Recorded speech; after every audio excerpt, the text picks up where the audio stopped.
구약성경 11쪽입니다. 창세기 9장 18절 19절 말씀 봉독해 드립니다. 방주에서 나온 노아의 아들들은 셈과 함과 야벳이며 함은 가나안의 아버지라. 노아의 이 세 아들로부터 사람들이 온 땅에 퍼지니라.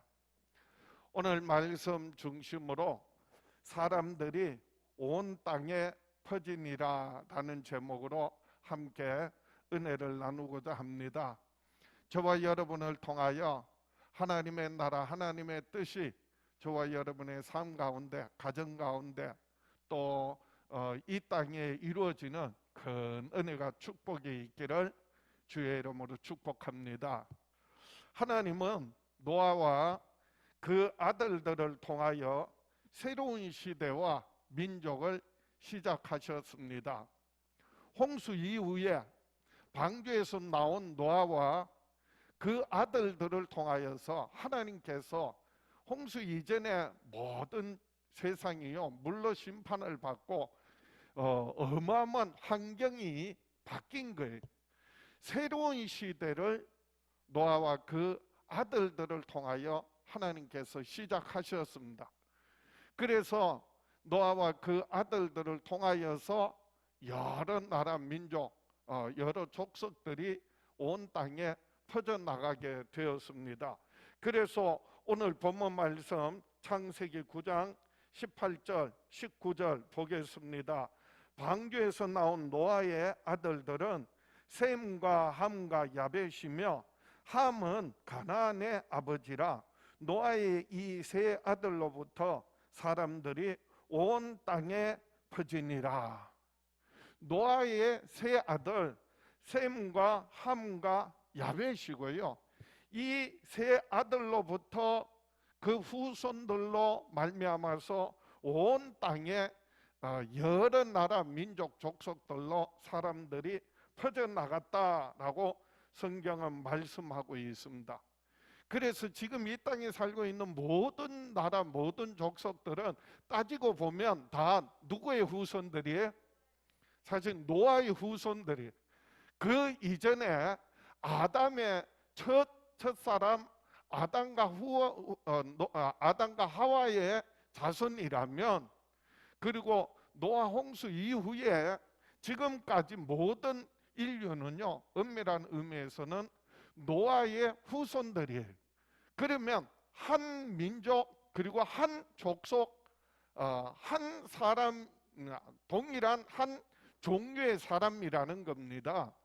무슨 말이냐 하면은요, 생물학적으로 그래서 사람은 어느 나라 사람이든지 어떤 사람이든 남자가요 여자를 만나서 결혼해서 자녀들을 낳고 번성할 수 있다는 거예요.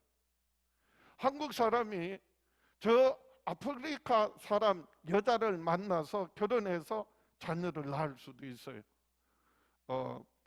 미국에 사는 사람이 유럽에 사는 사람을 만나도 결혼해서 자녀를 낳으면 자녀를 낳을 수가 있어요. 왜요? 한 족속이기 때문에 그렇습니다. 다시 말씀드리면 한 종이기 때문에 그래요. 다윈의 진화론에 의하면은 사람은 결국은 올라가다 보면은 나중에 뭐가 되느냐 하면 원숭이가 진화되어서 사람이 됐다, 그렇게 되는 거예요. 이게 사실은 과학적으로 불가능하기 때문에, 그래서 뭐라고 말하냐, 원숭이와 비슷한 사람이라고 이렇게 시작해요. 그래서 고대에 이게 원숭이인데 사람 종류로 이렇게 시작을 하는 거예요. 근데 엄밀한 의미에서는 그 이전으로 따지고 들어가면 결국은 사람은 뭐가 진화해서 된 거예요? 그 원숭이 같은 사람 또 원숭이였다는 거지. 원숭이가 진화돼서 원숭이 같은 사람, 그리고 그 사람이 손을 쓰는 사람, 걸어 다니는 사람, 그리고 말하는 사람, 이렇게 해서 오늘날 호모사피엔스 현생 인류가 시작됐다 이렇게 보는 거거든요. 그러면 생물학적으로 원숭이와 사람이 만나서 그러면 사람을 낳는 거예요? 원숭이를 낳는 거예요? 그럴 수가 없다는 거예요. 그렇게 안 된다는 거예요. 그래서 요즘은 인공수정을 하고 뭐 장기를 이식하고 별짓 다 하지만은 사실은요, 생물학적으로 사람과 원숭이는 종이 다른 거예요. 그래서 원숭이와 사람이 만나서 결혼해서 사람을 낳든 원숭이를 낳든 할 수가 없다는 거예요. 왠지 아세요? 하나님께서요, 사람을 만드실 때, 그리고 각종 짐승을 만드실 때, 그리고 모든 식물들을 만드실 때 성경은 분명하게 하나님께서 그 종류대로 만드셨다라고 성경은 기록하고 있어요. 하나님께서 그 종류대로 만드셨고 번성하라라고 하셨기 때문에 같은 종이 만나서 같은 종을 낳도록, 그리고 생육하고 번성하도록 되어 있는 거예요.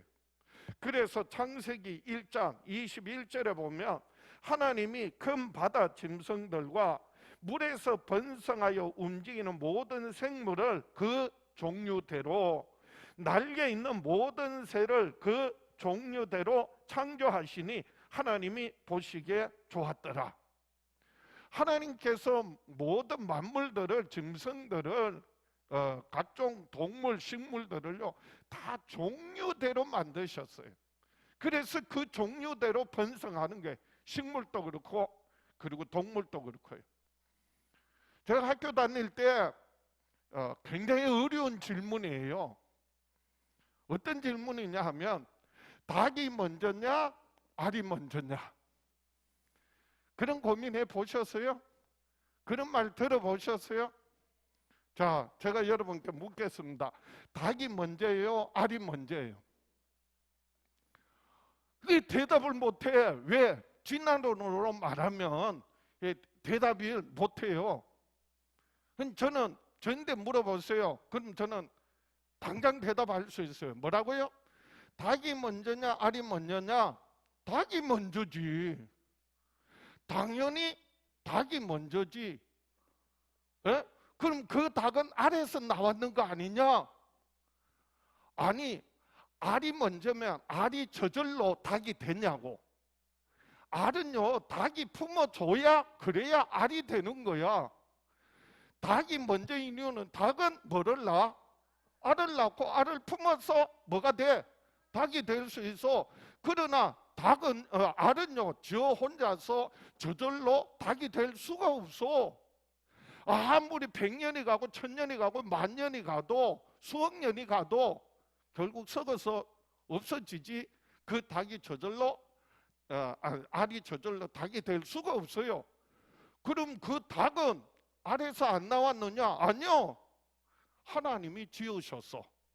하나님께서 그 종류대로 만드셨어요. 그래서 창세기 1장 25절에도 하나님이 땅의 짐승을 그 종류대로, 가축을 그 종류대로, 땅에 기는 모든 것을 그 종류대로 만드시니 하나님이 보시기에 좋았더라. 각기 종류대로라고 하는 말은요, 개는 개의 종류가 있고, 그리고 고양이는 고양이 종류대로 만드셨다는 거예요.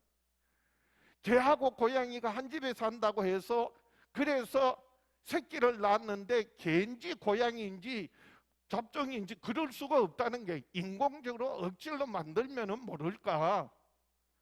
왜요? 하나님께서 그렇게 종류대로 만드셨기 때문이라는 거예요. 새도 마찬가지예요. 매의 종류가 있고요, 까마귀의 종류가 있어요. 어떻게 우연히 만나가지고, 그래서 까마귀도 아니고 매도 아니고 그렇게 나올 수가 없다는 거예요. 하나님께서 그 종류대로 만드셨다는 거예요. 특별히 사람은요, 사람은 하나님의 형상을 따라 하나님의 모양대로 하나님께서 직접 빚어서 만드신 하나님의 걸작품이야. 그런데도 굳이 진화론을 믿는다고, 그러면서 자기는 뭐의 후손이라고? 원숭이 후손이라고. 막말로 원숭이 새끼를 주장하는 거예요. 그래서 저는 그래 너는 원숭이 새끼 해라. 나는 하나님의 자녀다. 이게요 믿음이 있느냐 없느냐가 얼마나 우리 존재가 우리의 가치가요 달라지는 거예요. 하나님을 아느냐 모르느냐에 따라서 아무리 세상적인 지식과 그리고 엄청난 많은 공부를 해도요 하나님을 알지 못하는 인생은요 참 무가치한 인생이고 헛된 인생이 되고 마는 겁니다. 그래서 오늘 본문에서도 분명히 온 인류가 지금 우리의 인류가 그래서 짧은 구절이지만은 노아의 후손으로 말미암아 세 아들로 인하여 온 땅에 퍼지게 되었다 그렇게 기록하고 있습니다. 그래서 노아의 이 세 아들로부터 사람들이 온 땅에 퍼지니라. 전 세계 모든 인구들을요 크게 이렇게 분류할 때요 흔히들 분류할 때요 그래서 대부분의 유럽인들을 중심으로 백인이 있고요. 그 다음에 아시아를 중심으로 황인이 있고요. 황인이 있고 그 다음에 저 아프리카 중심으로 또 어떤 사람이 있어요? 흑인이 있어요. 제가 그걸 더 엄격하게 말하면 백인종, 그 다음에 황인종, 그 다음에 흑인종 이렇게 말할 수 있어요. 그런데 흑인하고 백인하고 결혼해도 황인하고 흑인하고 결혼해도 결국은 자녀를 낳을 수 있어요. 같은 종이라는 거예요. 그 올라가면 결국 누구를 만나게 되느냐? 노아의 세 아들과 연결이 돼요. 함과 셈과 야벳과 연결이 돼요. 그것이 어떻게 연결이 되느냐? 오늘 본문에는 안 나오지만은 뒤에 창세기 10장에 보면 셈과 함과 야벳의 족보가 쫙 나오는데 그래서 그 족보를 통하여서 어떻게 인류가 이렇게 나누어졌는지를 구체적으로 기록하고 있어요. 그래서 사실 오늘 본문은 창세기 9장 18절 19절이지만은 오늘 우리가 말씀을 창세기 11장 1절부터 32절까지 셈과 함과 야벳의 그 족보들을 살펴보면서 우리가 함께 은혜를 나누고자 합니다. 성경에 많은 족보들이 나오지만은 족보는요 세상 사람들이 자기 집안 가문을 자랑하기 위해서 족보를 만들고 족보를 기록하는지 모르지만은 성경의 족보는요 하나님의 나라가 하나님의 뜻이 어떤 사람들을 통하여서 이루어졌는지를 기록하고 나타내 보여주는 것이 족보예요. 그래서 우리가 창세기 10장 1절부터 32절은 오늘 본문에 나오는 셈과 함과 야벳의 후손들이 어떤 방향으로 어떻게 번성하게 되었는지 우리가 살펴볼 필요가 있어요. 그래서 먼저 첫 번째로 야벳의 후손들은 북쪽으로 이동하면서 백인들의 조상이 되었습니다. 야벳의 후손들은요 어느 쪽으로 뻗어나갔냐 하면 북쪽으로 이동하면서 뻗어나가면서 결국 백인들의 조상이 되었습니다. 창세기 10장 1절에 보면 오늘 창세기 10장 1절입니다. 노아의 아들 셈과 함과 야벳의 족보는 이러하니라. 홍수 후에 그들이 아들들을 낳았으니 셈과 함과 야벳의 족보다 이렇게 시작을 했는데 그런데 2절에 보면 창세기 10장 2절에 보면 야벳의 아들들은 고멜과 마곡과 마대와 야완과 두발과 메섹과 디라스요. 그러면서 야벳의 아들이 먼저 나와요. 야벳의 족보를 먼저 다루어요. 나이 순으로 말하면 전통적으로 셈, 함, 야벳 이것이 나이 순인데 그런데 거꾸로 성경의 족보를 기록하기를 뭐라고요? 야벳, 함, 셈 이렇게 거꾸로 기록하고 있는 거예요. 왜냐하면 여기서 족보를 기록할 때는 뻗어나간 방향이 중요하기 때문에 그래요. 방향은요, 우리는 흔히들 방향을 말할 때 뭐부터 말해요? 동, 서, 남, 북 이렇게 말하잖아요. 그런데 성경에서는요, 히브리인들의 개념에서는 가장 먼저 나오는 게 북이에요. 북, 남, 동, 서 이렇게 방향을 정해요. 우리는 먼저가 뭐라고 나와요? 동, 서, 남, 북 이렇게 나오는데 히브리인들은요, 북, 남, 동, 서 이렇게 구분한다고요. 시간의 개념도 우리하고 달라요. 우리는 시간의 개념이 어떻게 돼요? 낮과 밤 이렇게 되잖아요. 그런데 히브리인들의 성경의 히브리직의 성경 개념은요, 밤이 먼저야. 밤과 낮이에요. 그래서 하루의 시작이 밤부터 시작해서 다음 낮을 포함하는 것이 그게 바로 히브리 유대인들의 시간 개념이에요. 방향도 우리는 앞을 향하여 달려간다라고 하지만은 히브리인들은 앞이 있는 게 아니에요. 그 앞은요, 미래는 뒤에서 앞으로 던져지듯이 불쑥불쑥 던져지고 그 모든 미래에서 던져지는 것을 이렇게 품고 그거를 안고 가는 것이 역사의 개념이에요. 우리는 미래는 어디 있고 뒤에 있고 과거는 뒤에 있고 미래를 향하여 나간다 하잖아요. 여러분 미래를 알 수 있나요? 미래가 보이나요? 안 보여요. 우리는 지금 거꾸로 생각하는 거예요. 원래 미래는 우리 뒤에서 모르는 거예요. 앞으로 던져지고 거기에서 그 일들을 처리하면서 살아가는 거예요. 그래서 돌이켜보면 언제나 성경에 의하면 돌이켜보면 사실은 하나님이 나와 함께 하시고 앞으로 행할 일들 하나님을 통해서 우리에게 가르쳐주고 보여주시는 게 그게 예언이 되는 거예요. 그리고 우리가 이런 유대인들의 시간 개념, 방향 개념 그런 성경의 개념들을 우리가 바로 알아야 되는데 우리 개념으로 성경을 보니까 자꾸 혼동이 생기는 거예요. 그래서 오늘 본문에서도 야벳을 먼저 족보를 언급하는 것은 야벳의 뻗어나간 방향이 그 후손들의 방향이 먼저 북쪽으로 뻗어갔기 때문이에요. 그래서 이어지는 창세기 10장 2절 이하에 야벳의 아들은 고멜과 마곡과 마대와 야완과 두발과 메섹과 디라스요.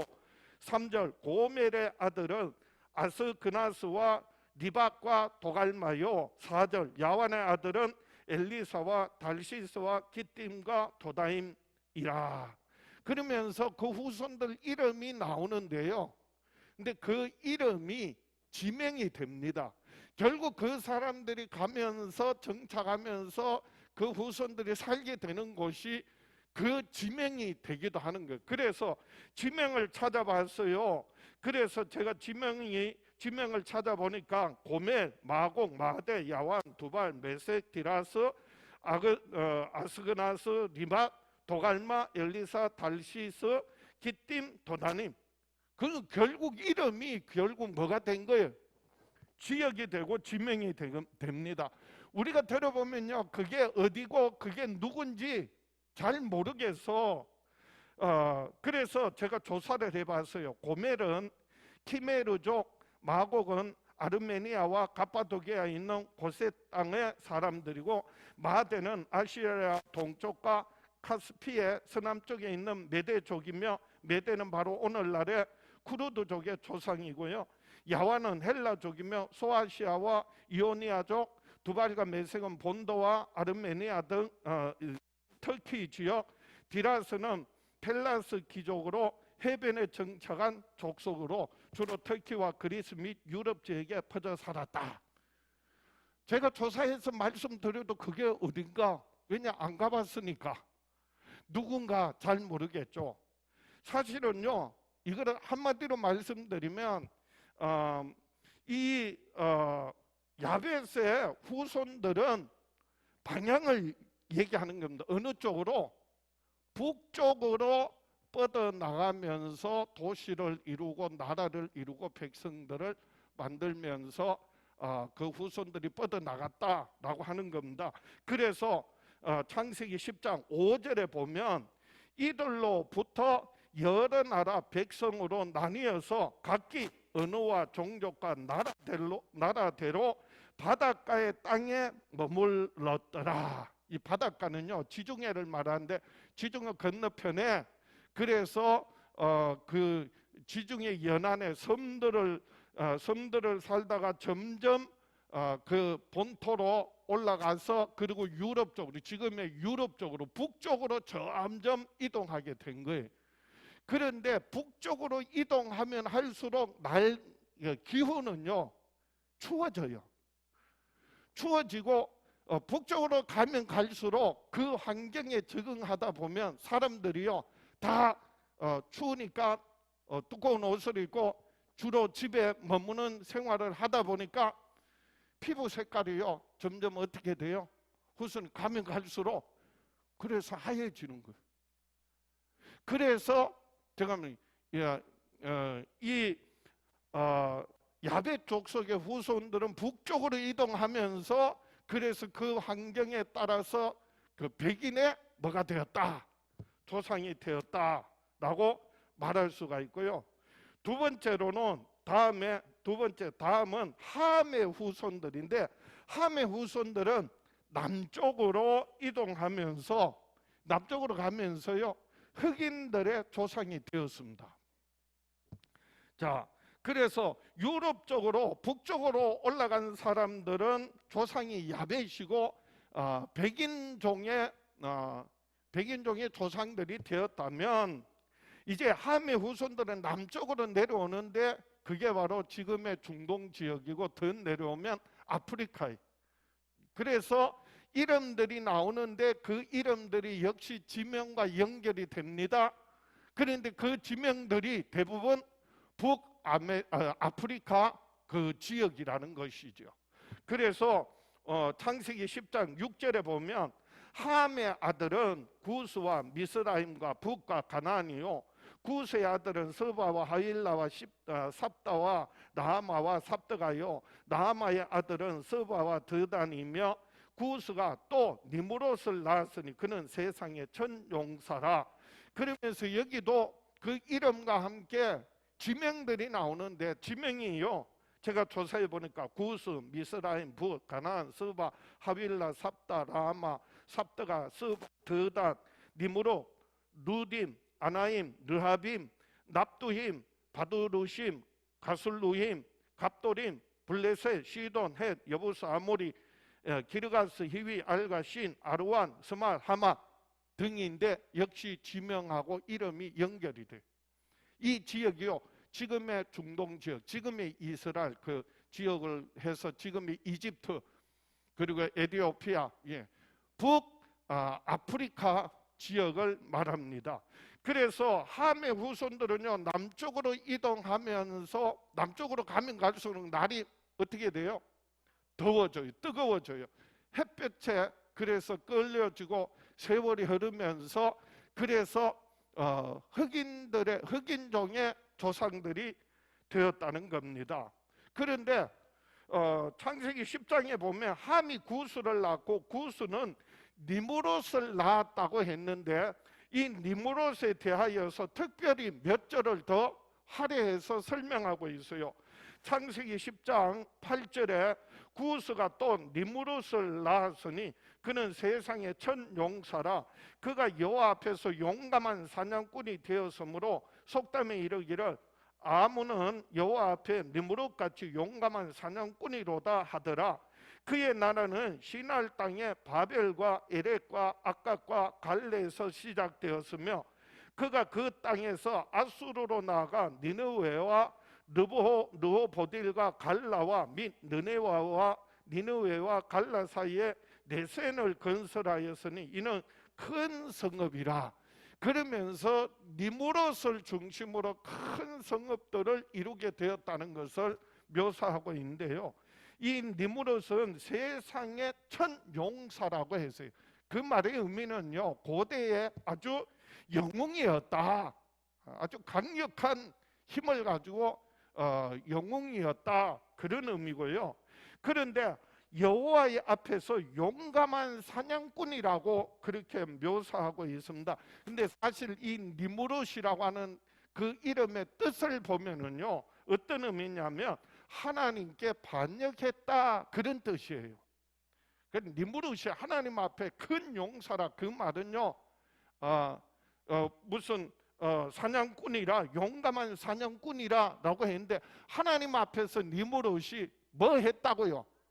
반역했다, 거역했다. 근데 세상 사람들은 그거를요 높이고 그걸 따르고, 그래서 천 용사라, 영웅으로 그렇게 대접했다는 거예요. 그러니까 니무롯과 그 따르는 사람들과 그 도시들과 지역들은요, 끊임없이 하나님을 거역하고 반역하는 사회가 되고 무리가 되고 집단이 되었어요.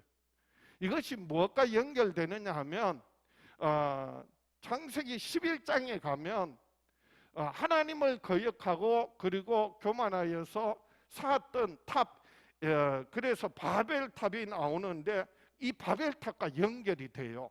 그래서 창세기 10장 거기에도 보면 10절에 보면 그의 나라는 시날 땅의 바벨과 그 시날 땅의 바벨에서 탑을 쌓은 게 바벨탑이에요.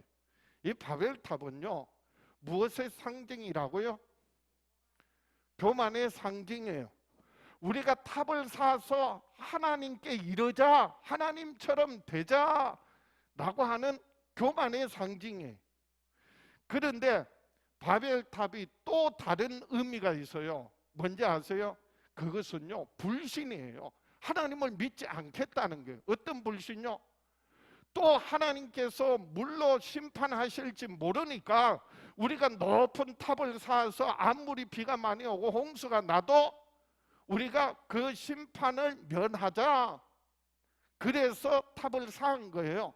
그런데 하나님께서 노아와 그 아들들에게 언약하셨잖아. 계약을 맺으셨잖아. 하나님 뭐라고 약속하셨어요? 다시는, 물론 비가 오지만은 그 아무리 비가 와도 세상을 멸하는 홍수가 되지 않을 것이다, 하나님 약속하시고, 그 언약의 증거로 구름 속에 뭐를 두었어요? 무지개를 두고, 하나님께서 비온 후에 무지개가 뜨면 무지개를 볼 때마다, 아니 무지개가 안 떠도 구름 속에 하나님께서 무지개를 두시고 하신 약속이 있는데, 그런데 심판당할지 모르니까 우리가 탑을 쌓자라고 하는 것은요 교만이고요, 또 하나의 의미는 뭐냐면 불신이에요. 하나님을 믿지 않는 거예요. 그 결과는 뭐냐면 하나님을 거역했다, 하나님을 대적했다는 거예요. 그게 바로 그래서 니무롯을 특별히 언급한 거고요. 이어서 그 함의 후손들이 많이 나와요.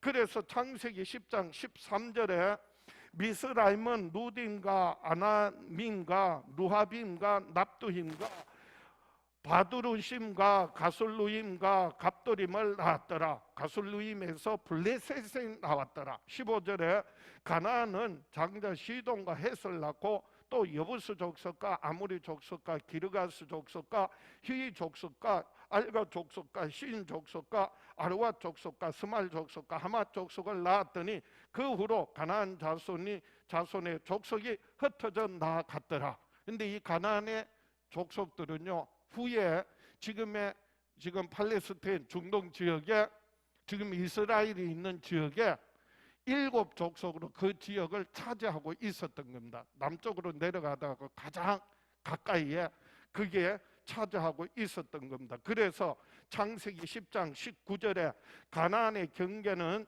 시돈에서부터 그라를 지나 가하사까지와 소돔과 고모라와 아드마와 스보임을 지나 라하사까지였더라. 지명을 말하는 거고요. 20절에 이들은 함의 자손이라 각기 족속과 언어와 지방과 나라대로였더라. 이 함의 후손들은 남쪽으로 내려가면서 점점 북아프리카의 흑인들의 조상이 되었어요. 본래 함은요, 아버지 노아가 포도주를 마시고 취해가지고 그리고 벌거벗었을 때 그 하체를 보고 나가서 형제들에게 흉봤던 사람이, 아버지의 허물을 보고 자식이요 흉보는 거. 이 하나님께서요, 그래서 함을 저주한 게 아니라 함의 자식 가나안을 저주해요. 그리고 오늘 본문에도 창세기 9장 18절에 함에 대해서 언급하면서요, 방주에서 나온 노아의 아들들은 셈과 함과 야벳이며 함은 아브라함의 아버지라 이렇게 기록하는 거예요. 가나안의 아버지라 이렇게 기록하고 있는 겁니다. 그래서 함이 잘못했는데 저주는 누가 받아요? 그 아들 가나안이 받게 됩니다. 그래서 아들이 아버지의 허물을 덜추고 그거를 흉보고 한 것이요, 결국은 본인이 저주받는 것이 아니라 그 아들 때에 가나안이 저주를 받는데, 후에 모세를 중심으로 이스라엘 백성들이 애굽에서 나와서 그 가나안 땅을 정복하게 되는데, 이 가나안 땅에 있는 7족속들이 7족속보다 더 많았어요. 그런데 후에 그 가나안 땅을 정복할 때는 주로 7족속이 차지하고 있었던 겁니다.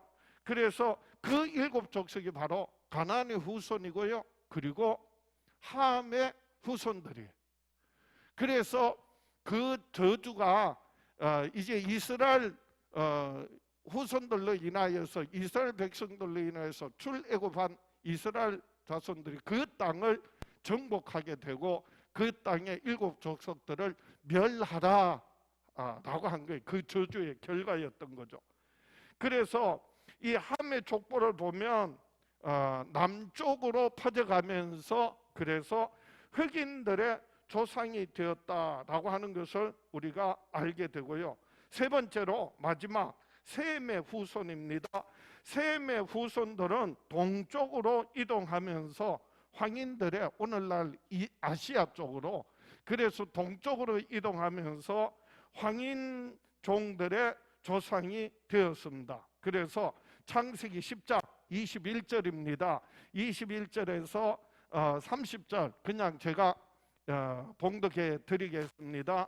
창세기 10장 21절. 셈은 에벨 온 자손의 조상이요 야벳의 형이라 그에게도 자녀가 출생하였으니 셈의 아들은 엘람과 아수르와 아르박삭과 룻과 아람이요 아람의 아들은 우스와 훌과 게델과 마스며 아르박삭은 셀라를 낳고 셀라는 에벨을 낳았으며 에벨은 두 아들을 낳고 하나의 이름은 벨렉이라 하였으니 그때 세상이 나뉘었으며 벨렉의 아우 이름은 욕단이며 욕단은 알모닥과 셀렉과 하살마엘과 에라와 하도람과 우살과 디글라와 오발과 아비마엘과 스바와 오빌과 하일라와 요바를 낳았으니 이들은 다 욕단의 아들이며 그들이 거주하는 곳은 메사에서부터 스발로 가는 길의 동쪽 산이었다. 그래서 이 셈의 후손들은 동쪽으로 퍼져나가면서 그래서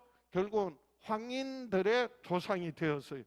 이들은 셈의 자손이니 그 족속과 언어와 지방과 나라대로였더라. 북쪽으로 올라가면 올라갈수록 백인이 되고요, 남쪽으로 내려갈수록 아프리카 쪽은 흑인이 되고, 중간에서 옆으로 동쪽으로 가는 사람들은 황인이 된 거죠.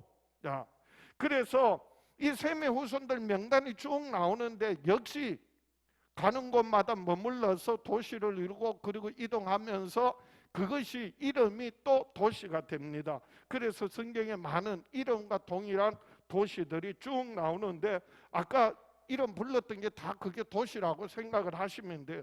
정확하지는 않지만은 그렇게 된 거예요. 그래서 셈의 후손들을 이렇게 살펴보면 동쪽으로 이동하면서 그래서 결국 황인들의 조상이 되었다고 할 수 있어요. 이렇게 구체적으로 북쪽은 어느 후손들이라고요? 야벳의 후손들. 남쪽으로는 누구의 후손들? 함의 후손들. 그리고 동쪽으로는 셈의 후손들이 퍼져나가면서 그래서 백인, 흑인종 그리고 황인종 해서 전 세계 모든 나라와 언어와 민족들을 이루게 되었다라고 했는데요. 이렇게 지금으로부터 한 3,500여 년 전에 이렇게 구체적으로 그 이름들을 기록할 수 있었다는 것이 정말 놀라워요. 그때는 뭐 이렇게 어떤 기록하고 하는 것도 참 어려웠을 텐데, 근데 그걸 기억하고 그리고 자녀 후손들에게 전하고 그리고 나중에는 다 기록했다가 성경에 기록하고 있는 거잖아요. 그래서 이렇게 족보를 기록하고 있는 이유가 있어요. 우리 조상들이, 우리 후손들이 얼마나 위대한 족속의 어떤 민족인지를 그걸 자랑하려고 드러내기 위해서 쓴 것이 아니라 하나님의 나라가, 하나님의 뜻이 어떤 쪽으로 이루어지는지를 기록하고 있는 거예요. 그래서 창세기 이 10장은요 셈과 함과 야벳의 족보가 쭉 기록되다가, 그리고 창세기 11장에 가면 거기에서 바벨탑 사건이 나와요. 이 바벨탑 사건은 결국은 누구를 중심으로 이루어졌느냐? 니무롯이라고 하는 함의 후손의 손자예요. 그러니까 함의 후손들을 중심으로 해서 바벨탑 사건이 있었던 거고요. 그리고 난 다음에는 이제는 한 아들의 후손들만 족보로 다시 기록하고 있어요. 창세기 11장에. 그 창세기 11장에 이제는 세 아들의 족보가 아니라 한 아들의 족보가 나오는데 어느 족보인지 아세요? 셈의 후손들이에요. 셈의 후손들 족보가 다시 쫙 나오는 거예요. 그리고 12장으로 넘어가면, 창세기 12장에 넘어가면 그 후손들 가운데서 믿음의 조상 아브라함이 나와요.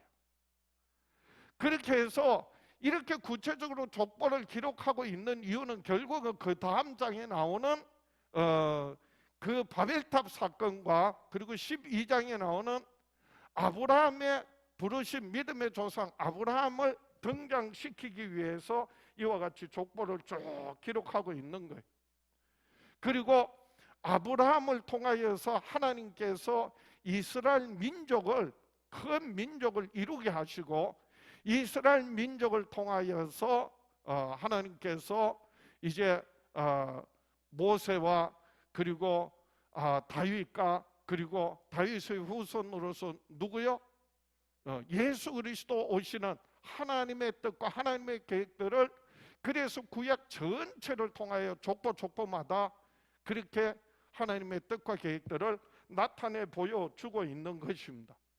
결국 오늘 이 말씀은요, 우리가 세상에 많은 나라와 민족과 족속들이 살고 있지만은 하나님께서는 그 많은 나라와 민족과 족속들 가운데서 지금 또 하나님을 하나님으로 알고 하나님의 뜻대로 살고자 하는 사람들을 찾으시고 부르시고 계신다는 사실입니다.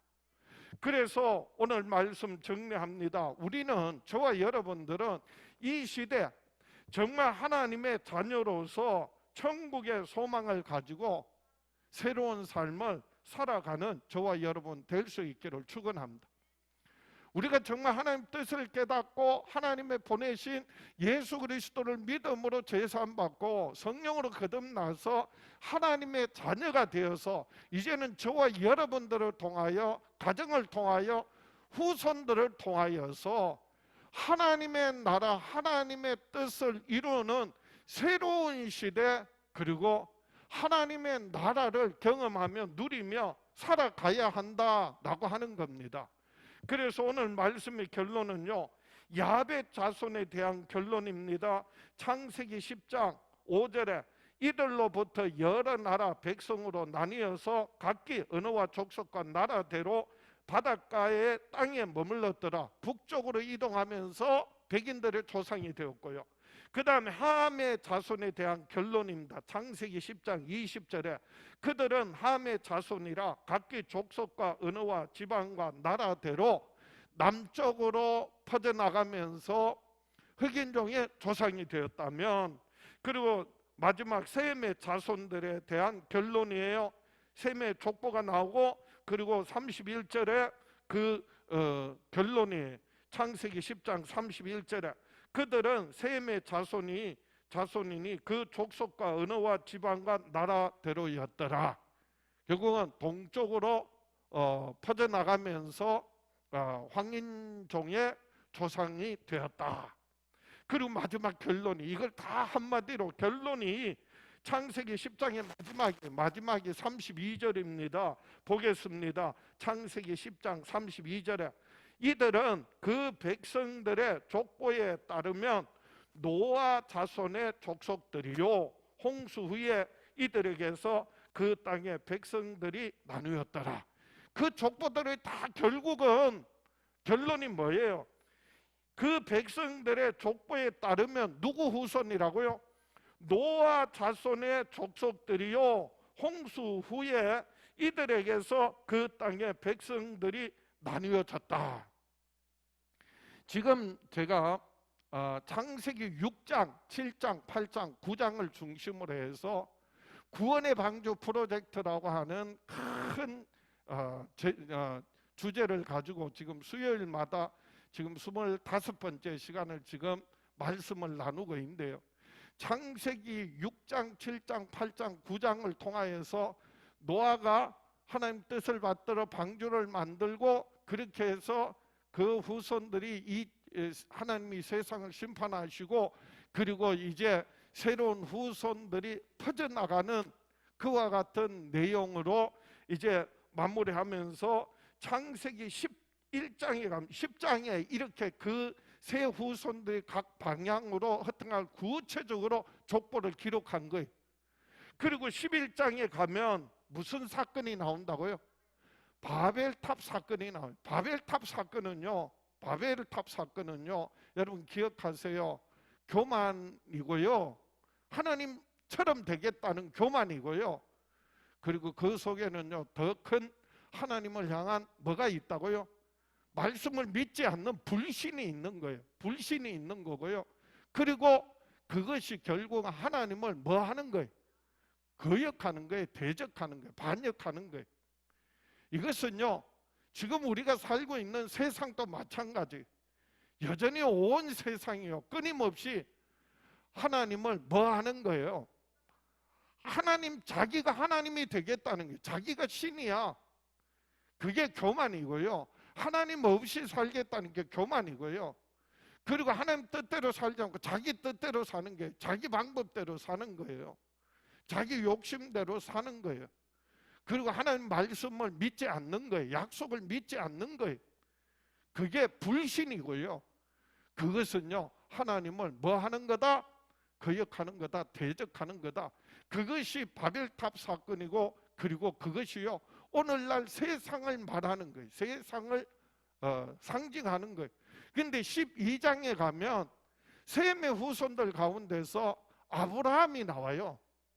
아브라함이 하나님의 말씀 듣고 그래서 하나님 지시하는 땅으로 가나안으로 와서 그리고 또 이집트로 자기 뜻대로 내려갔다 다시 돌아와서 결국은 그 가나안 땅에 머물면서 아브라함과 이삭과 야곱과 그 후손들을 통하여서 하나님께서 새로운 민족을 이루게 하시고 그 민족을 통하여 하나님의 구원 계획을 이루십니다.